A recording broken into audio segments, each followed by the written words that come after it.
असंख्यात गुणी कर्म की निर्जरा होती है।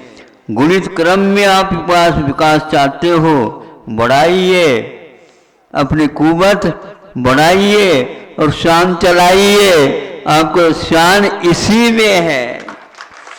हाँ, शोभा इसी में, एक्शन है, इसे मिले हुए हैं। देवगति में जा करके तीर्थंकर के चरणों में नाचते रहो, पूजन करते रहो, वहाँ पर असंख्यात गुणी नहीं है। क्योंकि जो बच्चा रईसी का है, और रईस का जो बच्चा होता है वो रईसी के साथ ही पढ़ाई करता है। हमें वो चाहिए, हमें ये चाहिए, हमें वो ये चाहिए, सारे पढ़ाई के लिए लगा दी उन्होंने।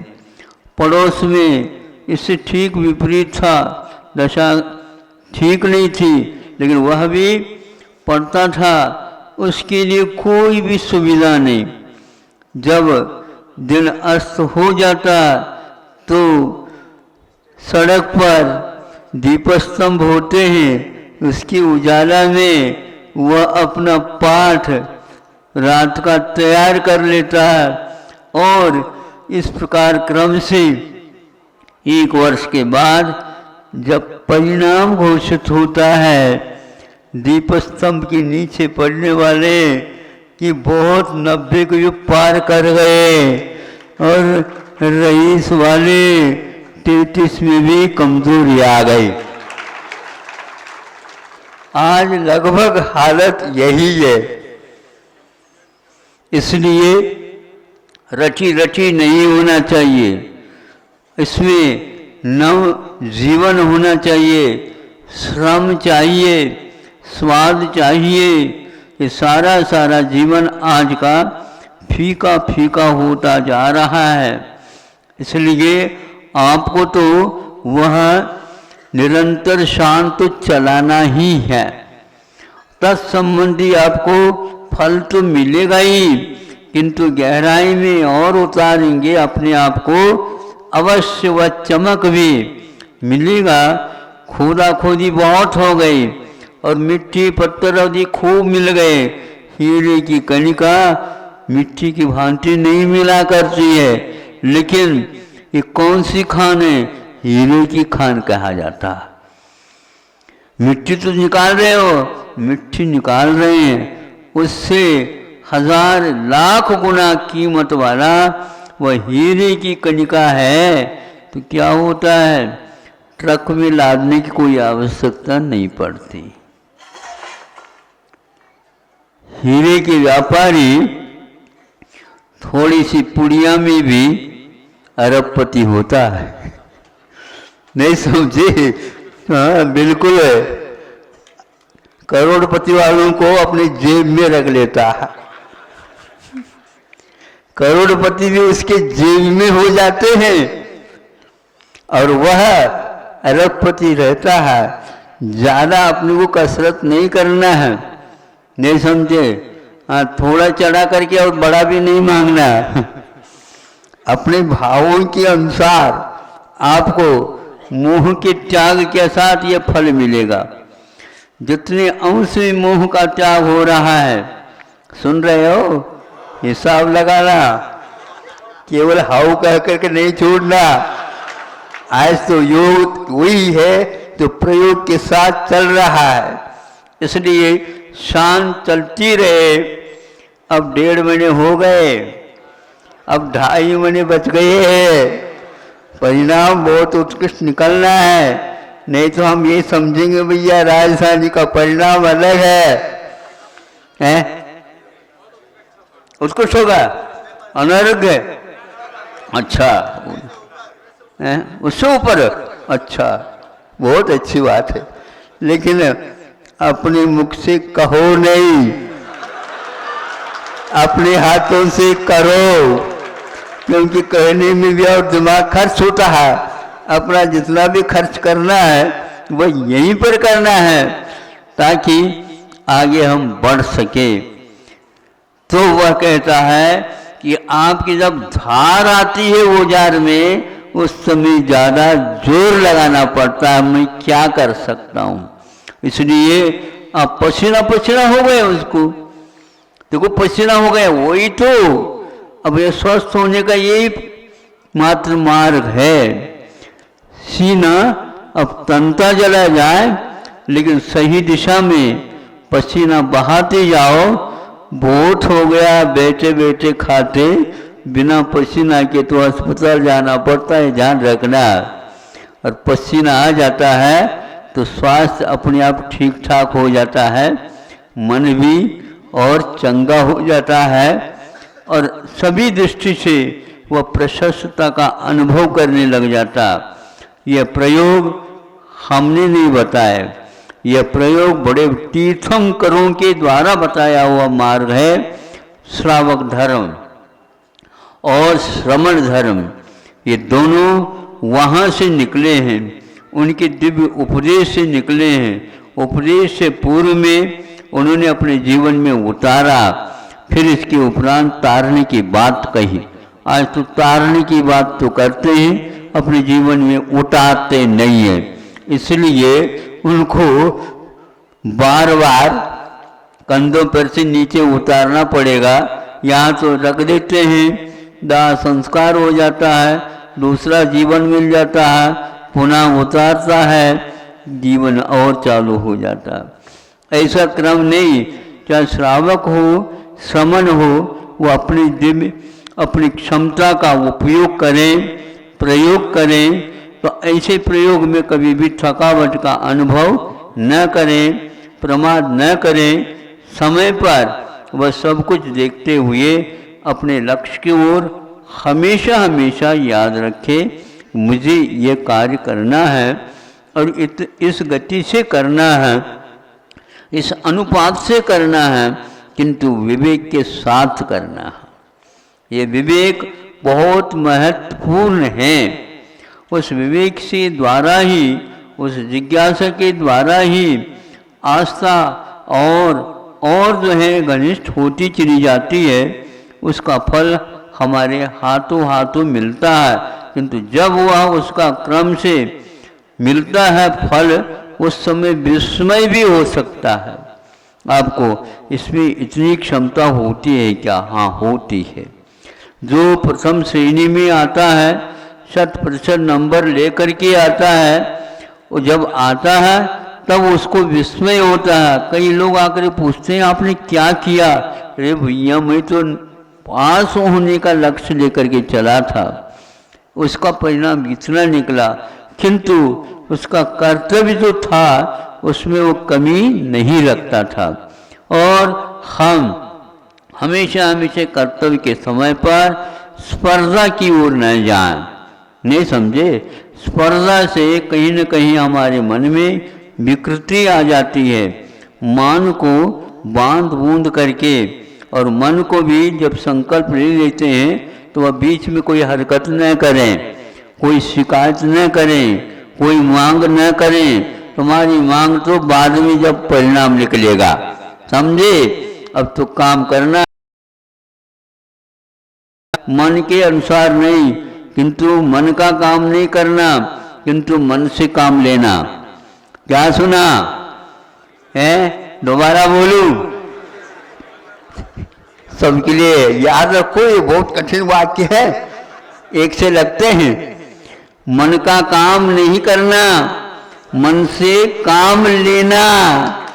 सब लोग सुन रहे हैं कि नहीं? ये पीछे वालों, अच्छे हाथ तो उठा दो। हाँ, जाओ, तो उठ गए। देखो, दोनों वाक्य याद रखने योग्य है, पॉइंट है। ये ऐसे बिंदु हैं, महत्वपूर्ण बिंदु है। संकल्प तो ले लेते हैं कई लोग, फिर मन की बात सुनने लग जाते हैं। मत कहो, उनको कान पकड़ कर ए बैठ जाओ, संकल्प हो चुका है। मन में भावना बदल रही है, बदलता क्यों? संकल्प नहीं बदल सकता, क्षत्रिय होता है। अब क्षत्रिय में भी रावण नहीं होता, राम होता है। तब कहीं आकर के काम मिलेगा आपको। हाँ, बहुत अच्छी बात है। आपका 9:30 बज गया।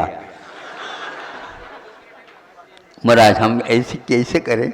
ये घड़ी क्या होती है पता नहीं। या तो आप जादू करते होगी जल्दी जल्दी चल जाती, तो आप अपने जादू मंत्र पे फेर दो ताकि वह पीछे वहीं के वहीं रुक जाए। काल को रोकने से कोई काम नहीं होता, मन को रोको तो काम बने। हाँ, मन को साथ लो, मन के पीछे नहीं। आगे हो जाओ तो मन को अपने आप आना पड़ेगा। अपने अनुसार मन को चलाओ और उसको वेतन तो देते जाओ, उसको आश्वासन देते जाओ। कभी वेतन में कमी नहीं होगी, लेकिन हुआ उतना ही, ज़्यादा ना आगे बढ़ियो, कर्मचारी हो। समझते हो? मन को कर्मचारी बनाओ। हाँ, अपने अंदर में रखो, नियंत्रण में रखो। देव नहीं कर सकते इसलिए फेल है वो, और आप कर सकते हो लेकिन अभी सोच नहीं रहे। सोचना तो मन के द्वारा ही है, और मन को कह दो अच्छे संग से सोच ले, संकल्प लेना है मेरे साथ हो जाए, और जब तक साथ में होगा तब तक मैं कुछ भी नहीं करूँगा, तो वह भी चालू हो जाता है। मन तो हमारा बिल्कुल जैसा कहेंगे वैसा ही करने योग्य है, लेकिन वह भी सोचता है कि शिव जी अभी प्रमाद में है, करो अपने काम का। मुनीम जो है ना, वह शिव जी से आगे हो जाता है, इसलिए गड़बड़ होता है। मुनीम जी को मुनीम जी के काम में रखो, और मालिक हो, स्वामी हो, और स्वामी उसके काम लो। इसलिए क्या कहा, दो वाक्य हैं, मन का काम नहीं करना और मन से काम लेना। नदी में बाढ़ आती है तो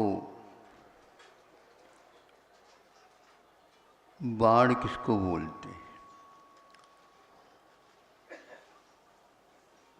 बाढ़ उसको बोलते हैं जिसमें ज़्यादा पानी का वेग होता है।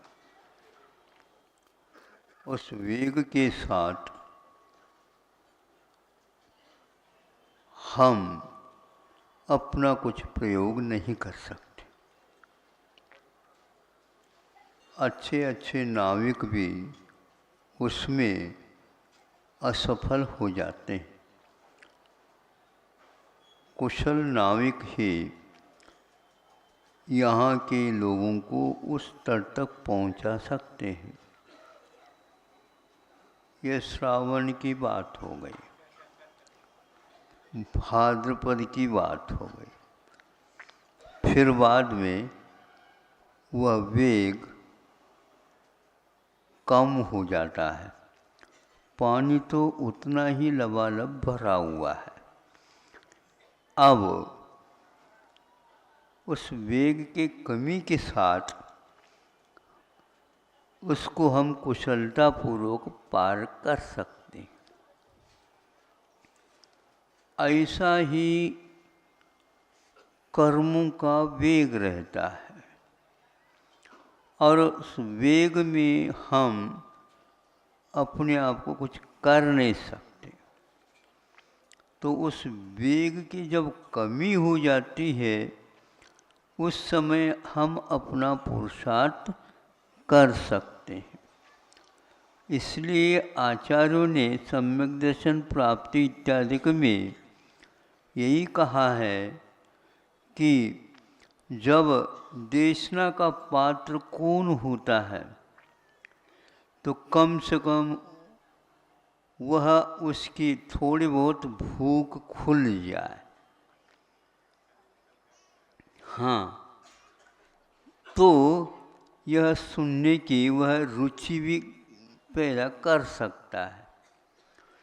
ज़बरदस्ती करके हम उसको खिलाना और पिलाना चाहे तो बड़ों को तो दूर, छोटे बच्चे भी जब नहीं आते पास तो बड़े कैसे आएंगे।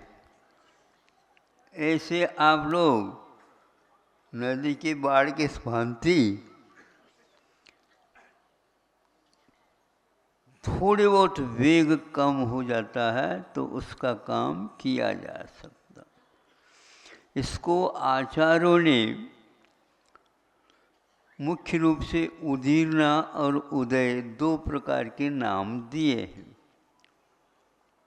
तीव्र उदय के साथ वो काम में नहीं आ सकता। तो मंदोदय होता है तो उसका प्रभाव कम होने से वह सुन भी सकता है। मान्य तो बहुत दूर की बात है, अभी सुन ले। जो सुनेगा रुचिपूर्वक तो अपना आग्रह कम रखेगा, अभी छोड़ेगा नहीं, किंतु फिर भी वह कम करेगा और सुन करके उसका निष्कर्ष अर्थ क्या होता है निकाल लेगा। फिर ऊहापोह कर लेगा तो संभव है वो उसको स्वीकार कर लेगा। और स्वीकार जब करता है तो पक्की बात है इसमें हानि क्या है और लाभ क्या है, इसकी भी समीक्षा संक्षेप से वह कर लेता है।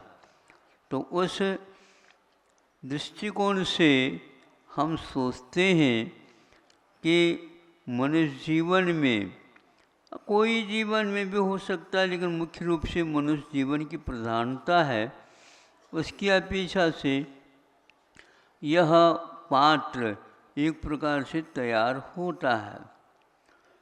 बहुत चीज़ें हैं, महत्वपूर्ण है, ये बिल्कुल ठीक है, किंतु सामने वाले व्यक्ति को समझ में आए तभी यह सब मूल्य और घटिया और बढ़िया ये सब बाद में। पहले तो यही कहा जा सकता है, यदि अच्छी भी चीज़ है आपकी रुचि नहीं है तो वह कोई भी नहीं आएगा।